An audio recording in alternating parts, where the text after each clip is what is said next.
Parker's here, but he's already gone. That's what he told me. I invited him tonight, and he said he was head back to Kentucky So already. silly, if you live over in Dayton, why would you come over here and then go back and go to Louisville? Yeah. Well, you know why? Fiance will do that, I guess. Yeah, fiancés will do that to you, but. So you transferred? What? They transferred? No, Or just no. visiting? Oh. Yeah. He went to visit. He'd been away from her for 3 days. And so. Well, yeah, you know, that's how it goes. That good? Yeah, I'm going to sit here a minute in case somebody joins the meeting room. Very good. Thank you for your presence this evening. We're going to be starting a new series of lessons. But before we get into the lesson, let's go to our Heavenly Father in a word of prayer. Would you lead us in that word of prayer, please? Father, thank you for tonight that we are able to come, but open up your word and glean from what we need this evening. That you'll help us in that, Father, that we may make the application that we need. Be with all teachers that prepare the lesson, Father, that we all might learn together with Christ in our lives. Be with all of our sick, ailing, Father, that you'll bring comfort and healing, even spiritual healing, Father, for those that need. In the blessed name of Jesus, we ask it all. Amen. Amen. As we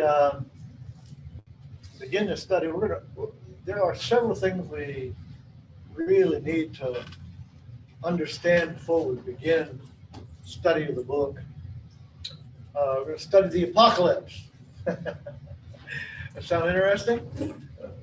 It's interesting how words change over time.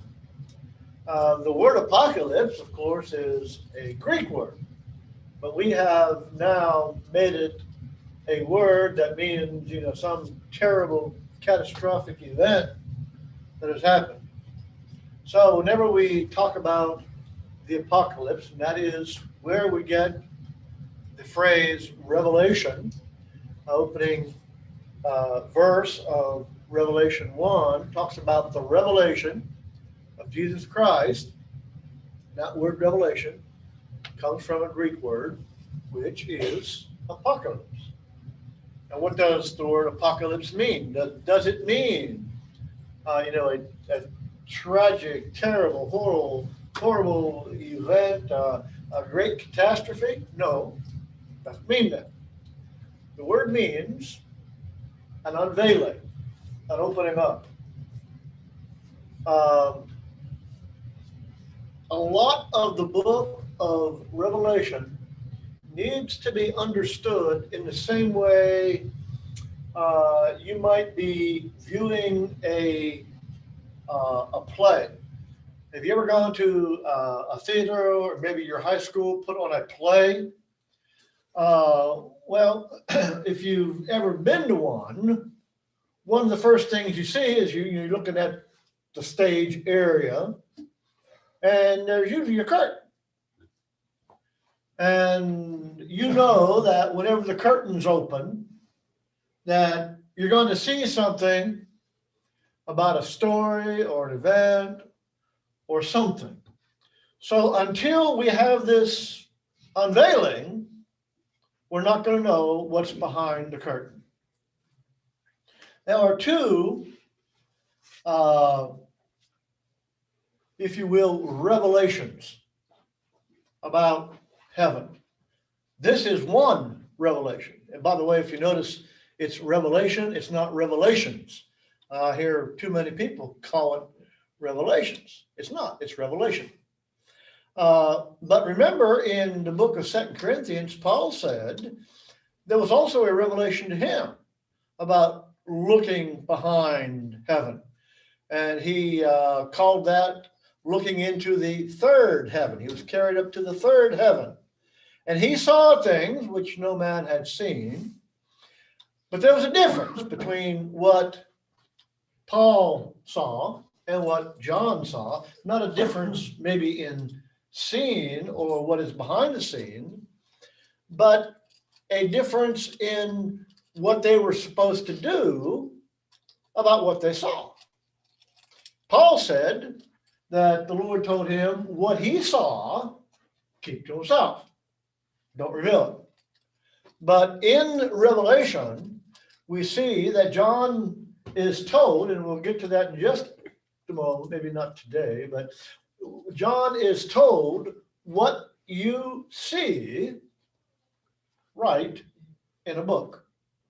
Well, that's how we got it. We got a revelation. However, if you've read the book of Revelation, we see something immediately different.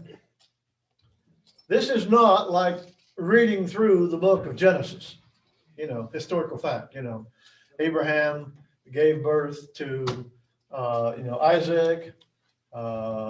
Isaac was taken up on a mountain, was going to be used as a sacrifice to God.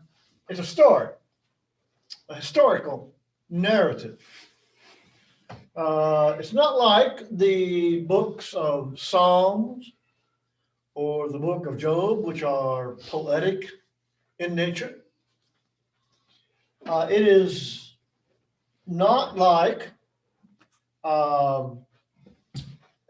the prophets, although the Revelation does identify itself as being a prophecy, but it's not like some of the other prophecies or the other prophets that we've studied before. It doesn't announce, here's what happened, here's what's going to happen. There's a little bit of that, but not the same way, not the same form. So what is the style of writing? We discussed this idea the other night, and Matt used the term genre. What is the genre of the book of Revelation? Well, it's the same style of writing. It's the same form of writing that we see in other books. Books of Daniel, books of Zechariah, the book of Ezekiel. Those are the same style of writing. Well, what's different about that style of writing? And by the way, as we read through here, John identifies what he is going to do. Before I get to that point, let's back up just a moment. We have to understand why this book is, to us, maybe in a general sense, more mysterious than the book of Matthew, the book of Galatians, the book of Hebrews. Why is it mystical? Why is it given to us in such a way that you almost have to have a decoding book to figure out what's going on? All right. A lot of that may depend on the time frame, but the time frame is not so important as to what is taking place. There are two prominent theories as to when the book of Revelation is written. Some say it was written before the destruction of Jerusalem, which took place in AD 70. That's the early theory on the writing of the book of Revelation. There's also the later theory, the mid 90s, so about 95 AD, which is the most attractive, the most alluring? Well, it depends on, sometimes it depends on what you're trying to prove. Some people really like that pre-Jerusalem destruction time frame. But I think we can get a little bit of information from the book itself. Number one, some of the churches have degraded to the point that they are about ready to lose their lampstand. We'll talk about the lampstands. But right now, the lampstand is symbolic of God's presence within that congregation. So if God removes the lampstand, in essence, what God is saying is, I'm leaving you behind. You're on your own. You aren't following me, therefore you're not part of my people again. Now, what's interesting about that is that one of these 7 cities, we're going to be talking about 7 churches, is Ephesus. Now, we know that Paul was in communication with Ephesus up until the point of his death. Likewise, Colossae. And those 2 congregations, even though Paul warned especially about Ephesus, as we read in the book of Acts, Acts chapter 20, that there is a danger lurking in Ephesus. We need to pay attention to it. Well, when Paul is talking about that, the time frame is probably in 50 or 60 AD, maybe even a little bit later than that. Well, if that's the case, then by the time we hear about Ephesus, Paul's writing to the church at Ephesus, and also what is written by Luke about Ephesus in the book of Acts, you put those 2 together, you say, well, boy, even though Paul warned them about the degradation, it came really quickly if the writing of the book of Revelation takes place in before 70 AD. I tend to believe that the writing of the book of Revelation is the later date. Now, we're going to be reading about emperors. We're not going to be reading about their names. And therefore, again, this is that mystical aspect of it. And some have tried to relate the emperor at the time. Who was the emperor at the time of the writing of Revelation? If you take the earlier writing, it would have been Nero. Everybody hear about Nero? Not so nice guy, and especially not so nice to Christians. But if you take the later writing, you would be looking at the time frame of the emperor known as Domitian. And if it was Domitian, then again, you say, well, is he any better? Very small degree, not noticeably any better than Nero. So either one, you take Nero or Domitian as being the emperor in charge of Rome at either time. We have an emperor that does not like Christians. We have an emperor that wants to see Christianity stopped. For that reason, again, by this time, whether you take the early or the late date of the writing of Revelation, by this time, seemingly there is only one apostle left alive. Who is that? It's John. The others are dead. They all died because of the hatred of the Jews, the hatred of the Romans, and especially the Roman government. Because of that hatred, the apostles are dying. John is alive, but he is exiled on the island or the Isle of Patmos. We'll read about that in just a moment. Patmos is a little island off the western shore of Asia, by the way, where the 7 churches of Asia are listed. So this island, as far as other Christians or as Christians are associated, these 7 churches would have probably been some of the closest ones to the Isle of Patmos. So why is John there? He is exiled because of the preaching of the gospel. The Romans are clamping down. Nero has already done so. Many Christians have already been thrown to the lions. They've been taken to the Colosseum and used as target practice. Nero had the streets of Rome lit up with the burning bodies of Christians. Things are not going well for Christians. They need hope. They need a sense of understanding that God has not forsaken them. How is that message to be delivered? The apostles are dead, with the exception of John. What other means is there to get the message out? Well, how about writing a letter?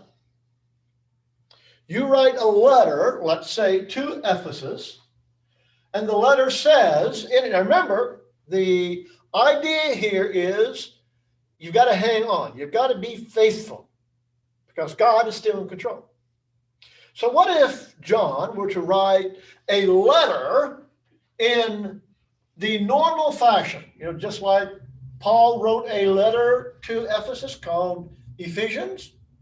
What if Paul were to write that style of letter at this period of time? John writes it, has it delivered to Ephesus, right? Wrong. Does it ever get off the island of Patmos? No. Understand, John is exiled there. They don't want him preaching the gospel or anything related to the gospel, and they do not especially want him talking about the Roman government, the Roman government's failures, and the fact that the Roman government is going to come to an end. If Paul would have included those ideas in that letter, Ephesus would have never gotten that letter. So, if you can't write a letter in the normal style of writing letters, how do you go about getting the information out? There are several words in the introduction here of Revelation that are interesting. Does anybody have a King James Version or a New King James Version?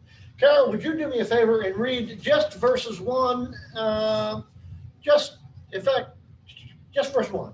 Read verse 1 for us. The revelation of Jesus Christ, which God gave him to show his servants, things which must shortly take place, and he sent and signified it by his angel to his servant John. Okay. The furnace just kicked on, but was the word in there signified?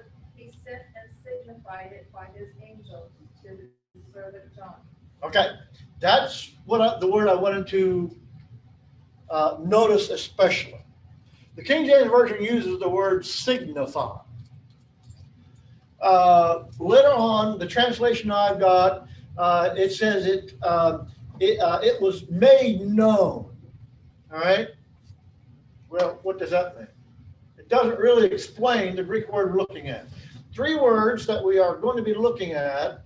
The terms revelation, in my version, and the sort of the middle, after he talks about revelation, he talks about which God gave him to show, that word to show, and then the third word, which I was especially interested in the King James Version. My version says he made it known, but the King James Version says it was signified. Now, those 3 words indicate what John is going to do. to us, you're reading a more modern version, you're not going to understand what John is saying. The word especially signified in the King James Version, made known in the ESV, that word comes from the Greek word, the Greek stem word, which means that in a symbolic way, God is going to explain things that are about to happen. In a symbolic way. Again, this should immediately, there are so many different things here. My mind's going about 10 different ways at the same time. We need to, first of all, understand. If you do not have a working knowledge, or if you have a limited knowledge of the Old Testament, the book of Revelation is going to continue to remain a mystery to you. You're not going to completely understand it without a knowledge of the Old Testament. So why is that important?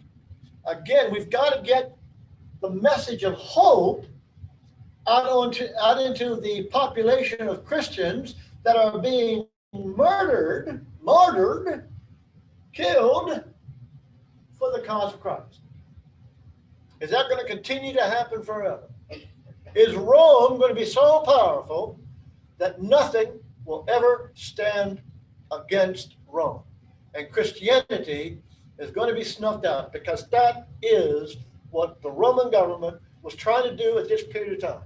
They were trying to stamp out Christianity in the entire empire. Is that plan going to be successful? Answer is no, it's not. Why? Because God is still in control. But how does John get the message out that God is still in control? He has to put it in a code. You know what a code is. You ever open up a cereal box and had it in the magical decoding ring? Remember that? Okay. That's a simple concept, but that's exactly what John has to do. He has to find some way to symbolize God's hope in a way that the Christians are going to understand it, but that the Romans will probably never comprehend. How is that possible? Write a code. Now, we got a problem. And the problem is, John can't write a code. You can't send the code out first. Why? The Romans said, well, we got the code book. So you can't send the code book out ahead unless the code book has already been sent ahead. What would that be? How about the Old Testament? All those stories. And we're gonna look at so many things in the book of Revelation that tie back to the Old Testament. The tree of life. Where'd you read about the tree of life at? Opening chapters of Genesis. We're going to be reading about Babylon. Babylon? Does Babylon exist during the time of the Roman Empire? Anybody know? Answer, no. Babylon does not exist at this period of time. So if John writes about Babylon, the Romans said, the guy's nuts. Babylon was destroyed hundreds of years ago, never came into power again. Why in the world is he talking about Babylon? He's been on that small island too long. What's that? He's been on the small island for too long. He's been cooped up, right? He needs to get out. COVID's really got him down. Right, you understand the point? You understand the point? If you think the guy's loony birds, let him send that message out. He's crazy. He's nuts. Nobody's going to understand it. We don't understand it.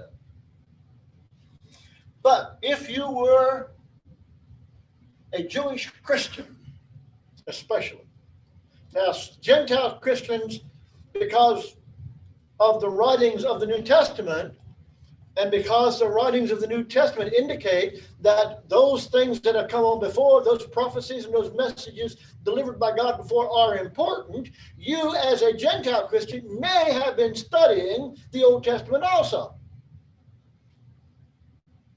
But especially the Jewish Christians, you were raised on the Old Testament. And your parents taught it to you, and the rabbi taught it to you, and others taught it to you. You heard it. That's part of your culture. That's part of your life. Whenever you heard Babylon, what were you thinking about? You see, immediately your mind goes where? Back to the Old Testament. So, how does John get the message off? He needs a code so that the Romans don't understand it. But you need a code book. Well, the code book's already out there, the Old Testament. Anybody have an access to the Old Testament? You can decipher the message. Why? Because John is going to signify it, use signs and symbols to give us information. Now, the trouble is, people through the ages have said, because they are signs and symbols, therefore all of this is mystical in nature, and there's going to be some terrible war in the future, and so on and so on and so on. Missing the point. You already missed the point, and we haven't even got out of the opening verses of the book of Revelation. John is not giving us something mysterious. He's giving us a simple concept. What is the simple concept? It looks like the Roman government is going to eventually wipe out Christianity. Isn't that what it looks like at that period of time? If you were a Christian living either under Nero or under Domitian, what are you thinking? Rome is too powerful to beat. Rome is going to destroy the church and Christianity. But it's not. It's not. It's not mystical. It's simply God says, I'm in charge. Yes, but Lord, why don't you do it now? Isn't that what we want? God, do something now. God doesn't work on our time schedule, which is probably a good thing. Because number one, we would never learn patience if God did everything the way we wanted to do on our time schedule. Forget patience. Just like throwing something in the microwave up. 15 seconds later, you're eating it. All right? No, this is not going to happen on man's timetable. Notice again, we're going to get to certain scenes in Revelation. One of them is we see the altar, the sacrificial altar, where they offer sacrifices to God. Instead of animals or the remains of animals around the altar, we find dead Christians, Christians who have been martyred, killed for the cause of Christ. And what's their plea? What are they begging? How long? How long? God, remember James and John going through the cities of Samaria, and some of the Samaritans didn't like Jesus and his apostles, and they were probably throwing pretty ugly remarks at Jesus and his apostles. And James and John said, Lord, why don't you just rain down thunder upon them? Why don't you just wipe them off the face of the earth? God doesn't listen, thankfully, to some of our requests. How long? What's interesting about the Lord's remark is, essentially, there haven't been enough Christians to die. We have to wait. You might say, well, why isn't a response from those under the altar? Well, Lord, are you saying you want more Christians to die? No, don't want more Christians to die, but more are going to die. They say, well, why don't you stop it now? A better question would be, why did the Lord ever allow it to happen in the first place? Why did the Lord allow one Christian to be put to death? As far as we know, again, what the Bible reveals to us, the first Christian to die because of his preaching or because of his Christianity was Stephen in Acts chapter 7. Why didn't the Lord stop the killing of Stephen? Well, number one, I don't know the answer to that question. But you see, it's the same question that we even ask today still. Lord, why do innocent people suffer? Why do we have pain and suffering in the world? Lord, can't you stop all the pain and suffering in the world? It's not the question we need to be asking. Because the Lord warned us that there's going to be pain, suffering, persecution, dying, misery. He told us these things are going to happen. Why? Because we live in a sin-filled world. Evil exists all around us. And because of evil, bad things are going to happen, sometimes to good people.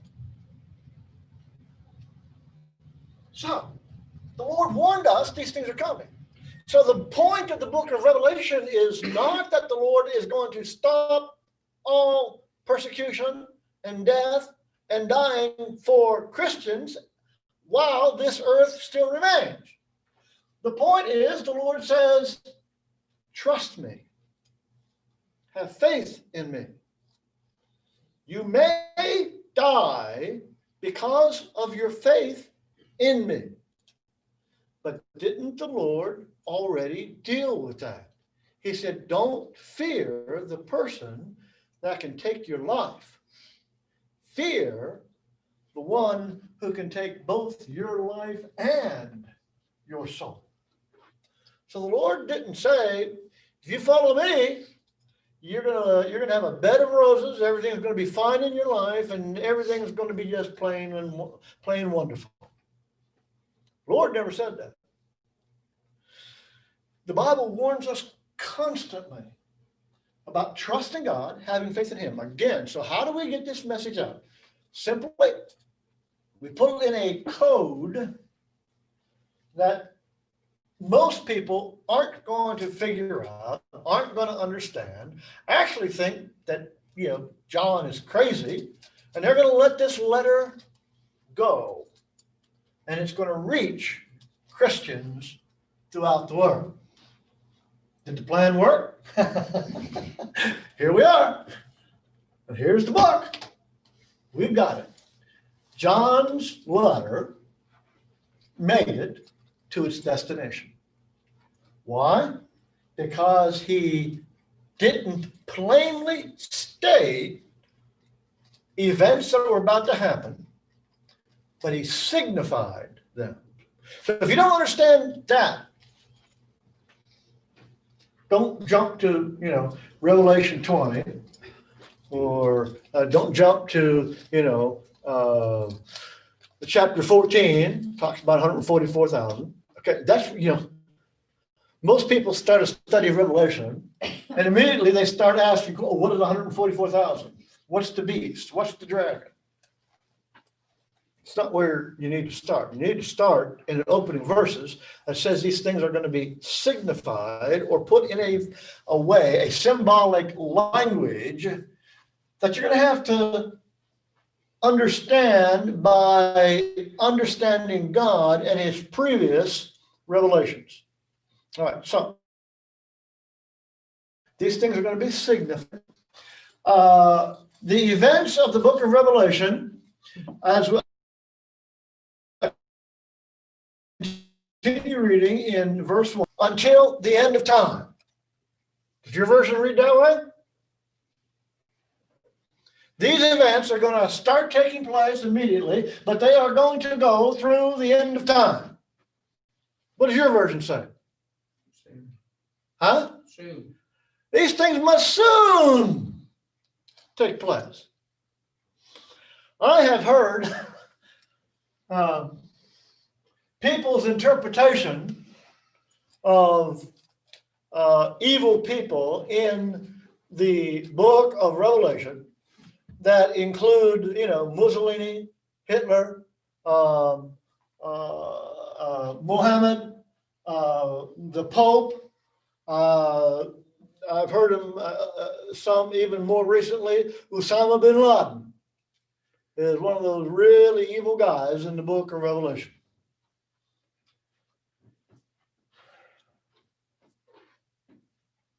It's not what John said. John said these things must shortly come to pass, or they are going to happen soon. Now, we can argue and debate, doesn't the Lord say 1 year or 1 day is 1,000 years and 1,000 years is 1 day? No. The Lord is not talking about his interpretation of time. He's writing to us about our interpretation of time. In your way of thinking, these things are going to happen quickly, soon. Now, keeping in mind, he's talking about also historical events, so in the form of history. This is why we need to understand history. We're looking at, on Sunday morning in our adult class, in the auditorium, we're looking at that 400 years between the writing of the book of Malachi and the beginning of the New Testament. Why is that important? We have to understand 400 years passed. Now, is 400 years a long period of time or a short period of time? In relation to history, 400 years is a rather small period of time. But in relation to us, to me, 400 years is a long period of time. Some of us have, reached the half or three-quarter or maybe a little bit later century mark.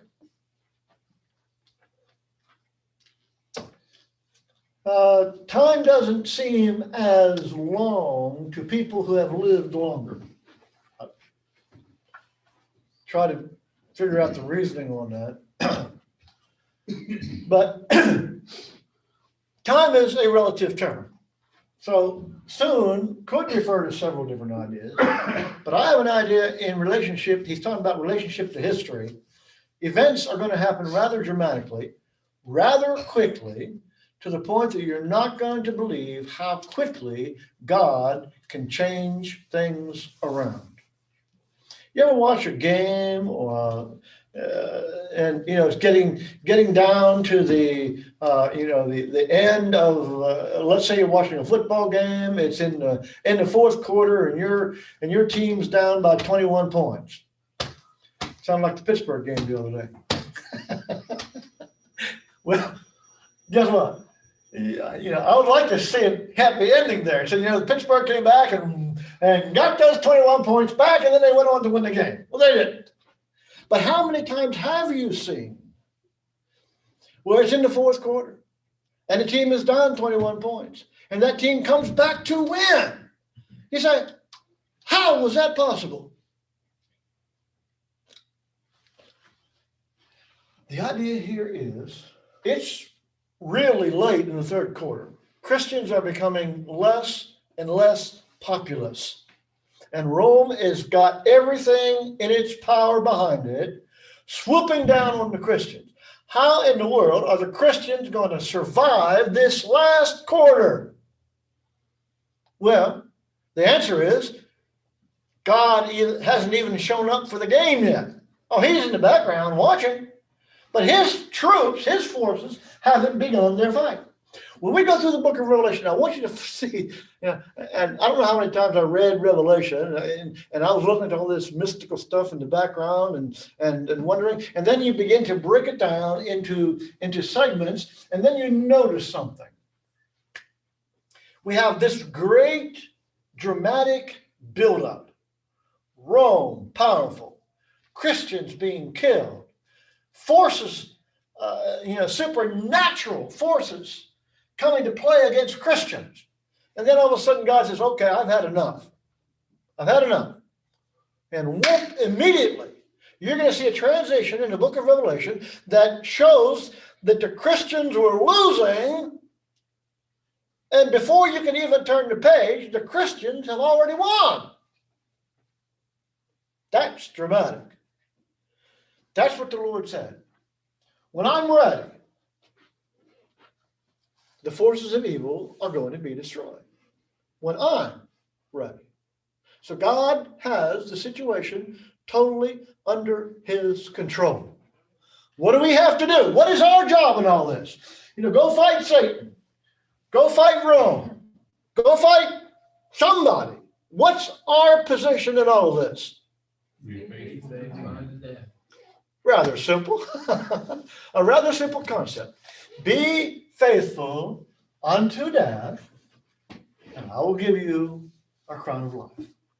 All right, we're going to see this unfold, but I've got to, I had to get this introduction in here first. It is vitally important that we understand that John is going to tell us things that he sees, visions.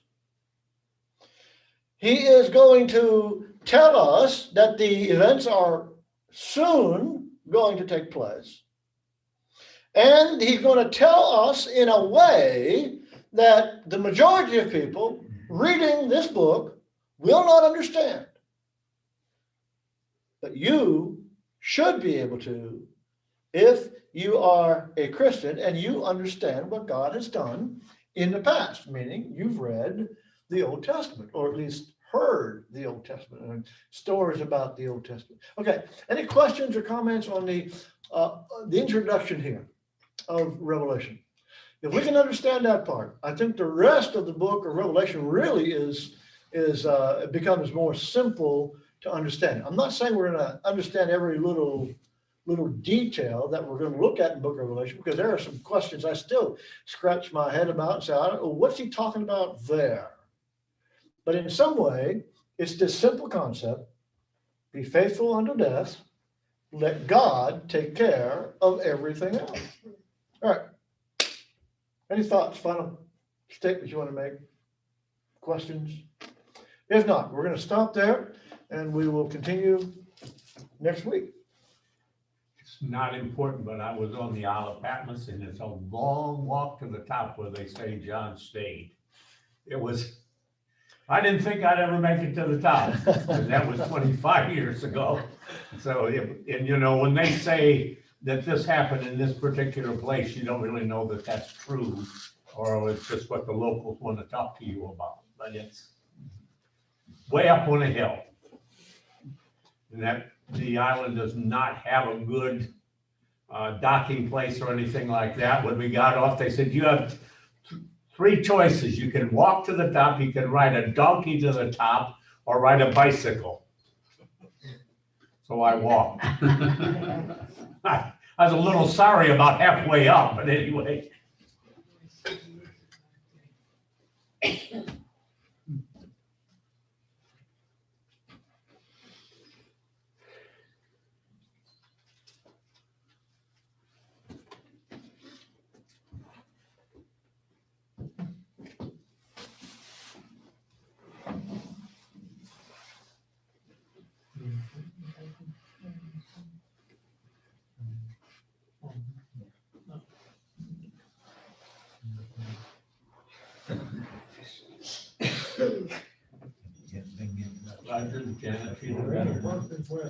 It's starting to. She said 2 rounds of antibiotics.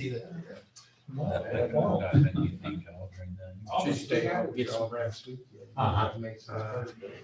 But she got good news, I mean, she don't have Yeah, clots. that was good news. Cancer. It's funny you just say that was good news. She just had pneumonia. Starting to, yeah. Trying to get my firewood burn up there at my house. 'Cause I get the new stuff and stack it in there, I'm gonna stack it toward the front, and then my other wood's in the front. What happens, I start stacking that front again, then I'll move it this year, ends up getting moved to the back. Then I'll get it burnt this year. Next thing you know, it's raw. You want to do two? I had them picked out last week. I had them picked out last week and you picked somebody else, so I marked it in the same place. It was that deep, just. Yeah, the line. Where's that? Used to be a fun. Yep. Lights don't work there anymore. I like to get meetings. You gotta have sacrificial. Oh, wait a minute. Oh, That's the blue list. So good. Hot water heaters. I'll be punishment enough.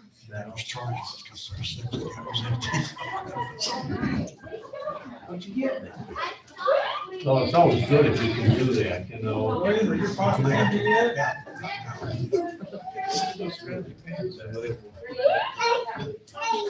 Whoa, look at that.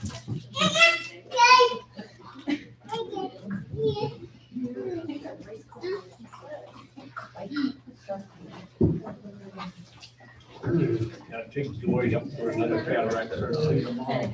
Well, that was good for you. She has cataract, I think, of one eye the last couple of weeks. Yeah, it didn't work so well for you guys.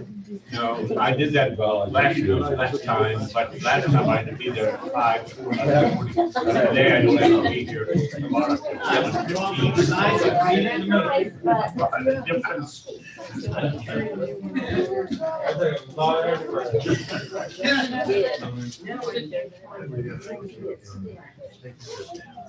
I know.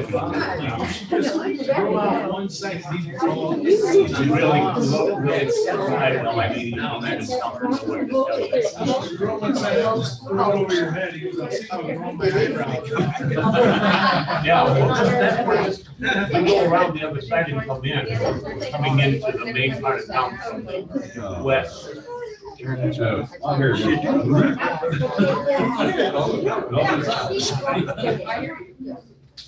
I had a buddy when I was in the military.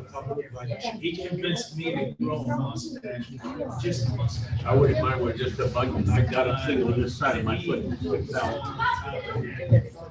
This is my foot, it sticks out about like this. On this side. Right here. Oh, oh.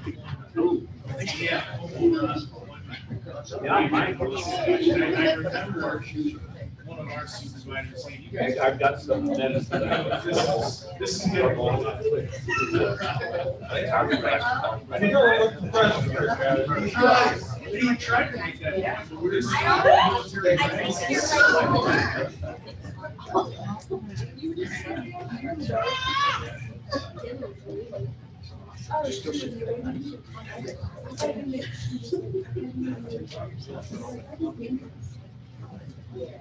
I can't leave, I can't sleep on one side.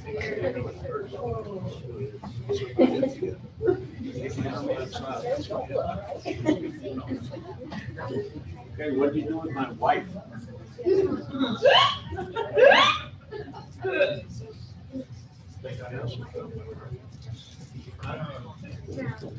Okay, what did you do with my wife? She was taking some stuff to color. 148. Invitation song will be 149. Sing 148. Hallelujah, praise Jehovah, from the heavens, praise his name. Praise Jehovah in the highest, all his angels praise proclaim.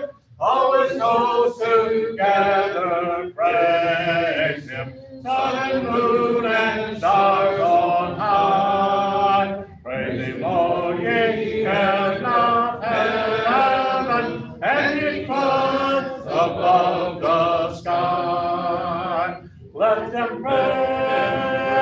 let's give Jehovah, for his name alone is high, and his glory is exalted, and his glory is exalted, and his glory is exalted, far above the earth and sky. All ye fruitful trees and cedars, all ye hills and mountains high, creeping things and beasts and cattle, birds that in the heavens fly, kings of earth and all ye people, princes, traders, judges all, praise his name, young men and maidens, aged men and children small. Let them praise, just give Jehovah, for his name alone is high, and his glory is exalted, and his glory is exalted, and his glory is exalted, far above the earth and sky.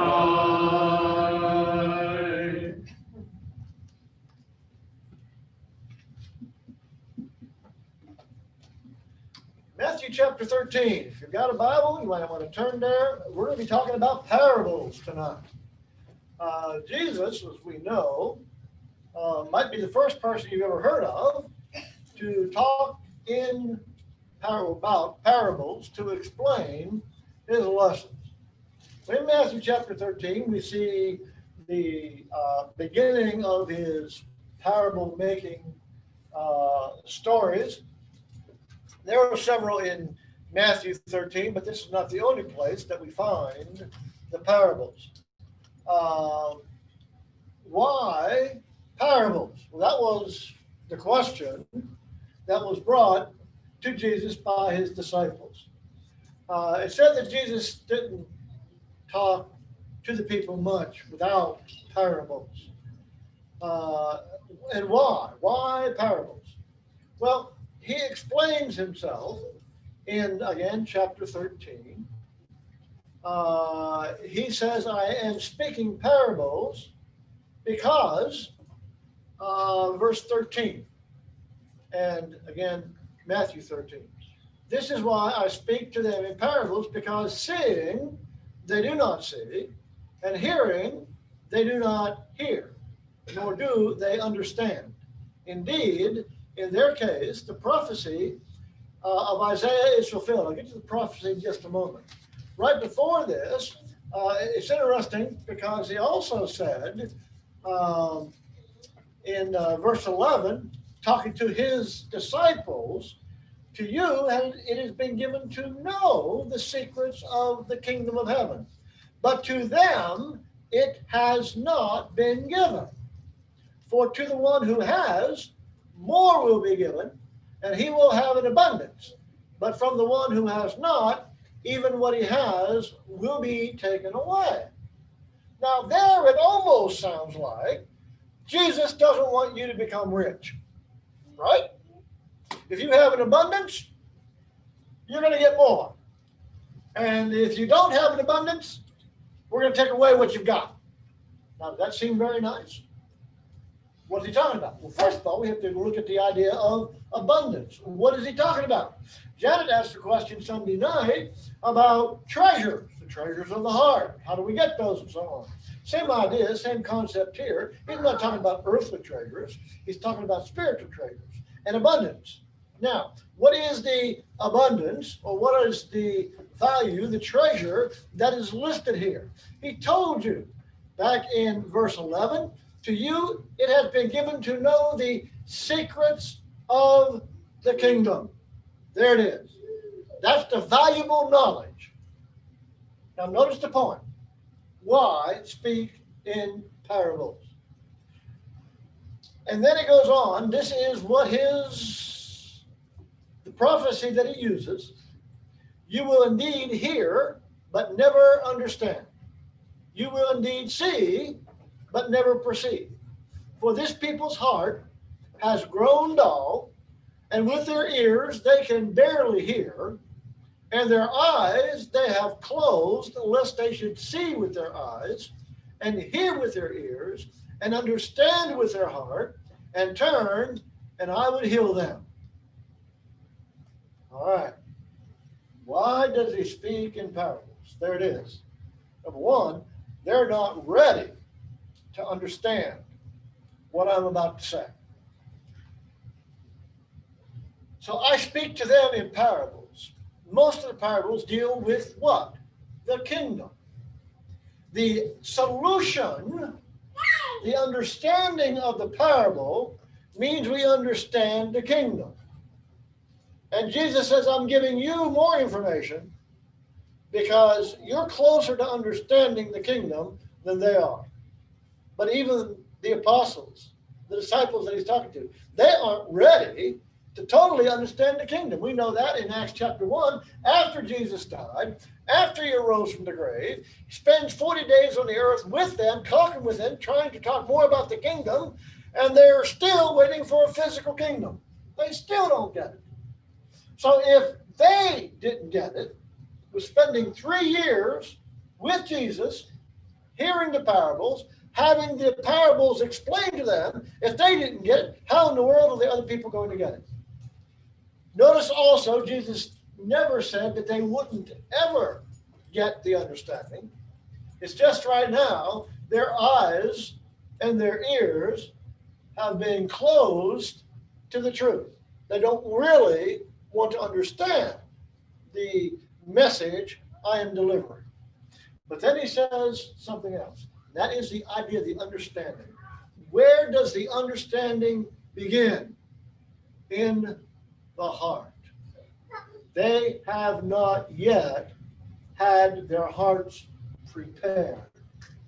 And interestingly, one of the first parables that Jesus gives is the parable of the sower.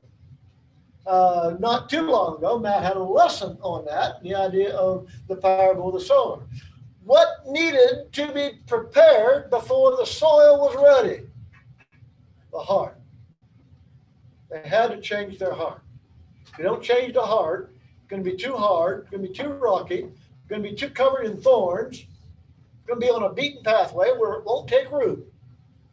What do you have to do? You've got to prepare the heart. Their hearts weren't ready. So Jesus speaks now in parables. They'll understand.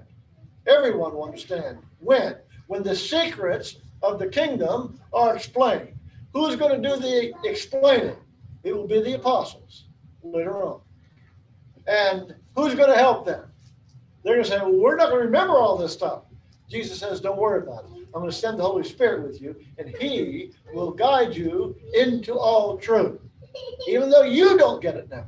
You're closer to understanding than they are. But even you are not really ready yet to understand it.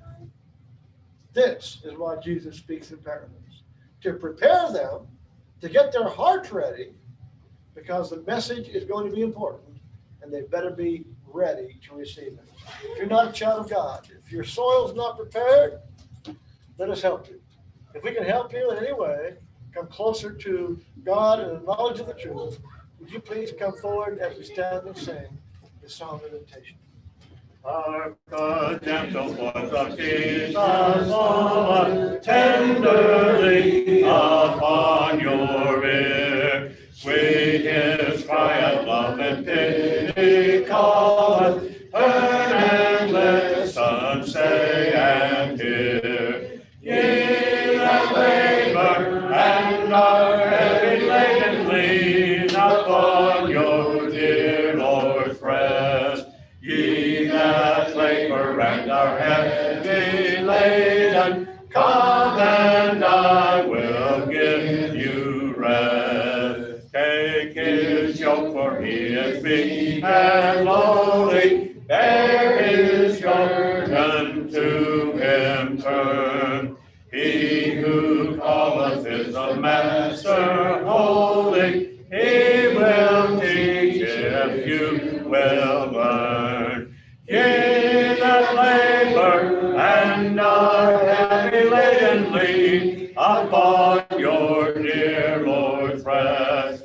Ye that labor and are heavy laden, come and I will give you rest. Then his loving tender voice obeying, bear his yoke, his burden take.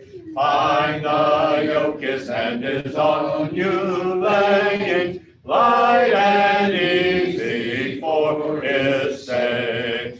Ye that labor and are heavy laden, lean upon your dear Lord's rest. Ye that labor and are heavy laden, come and I will give you rest.